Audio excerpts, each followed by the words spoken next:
I write because I'm compelled to write. I paint because I'm compelled to paint. It's an expression of my spirit and a compulsive thing. I have no choice in the matter.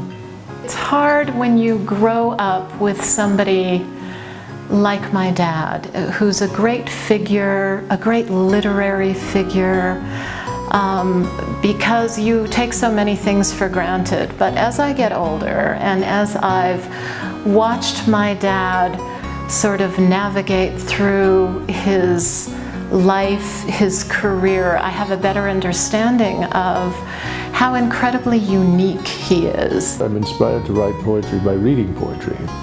I read something I like and I think to myself, I suppose subconsciously, can I do something like that?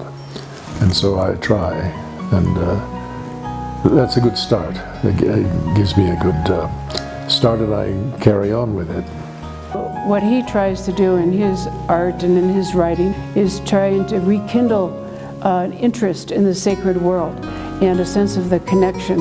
And this is all done, of course, through nature, being out in the special places in the land, as well as reading and writing and expressing oneself through artistic forms. When I was maybe about 5 or 6, my dad took me to Canyon de Chelly, which I think is one of his most favorite and sacred places, you know, growing up in the Southwest. And we took a drive into the canyon, I remember. And I felt this exuberance, I felt this excitement, and as soon as that Jeep stopped, I got out of the Jeep and I started running as fast as I could with my arms open because I wanted to embrace the cliff.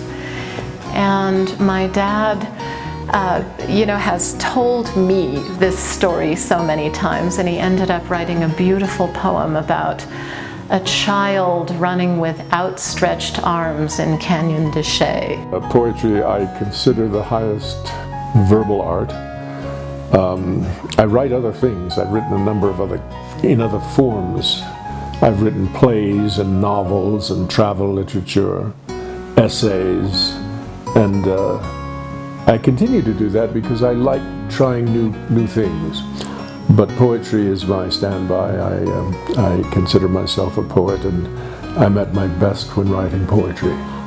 Scott has done a great service to humanity, I believe, because he says that this is a land ethic. That's his phrase. He is a philosopher, in my view, an indigenous philosopher, who has now expanded from his American land ethic concept to what I call his global land ethic.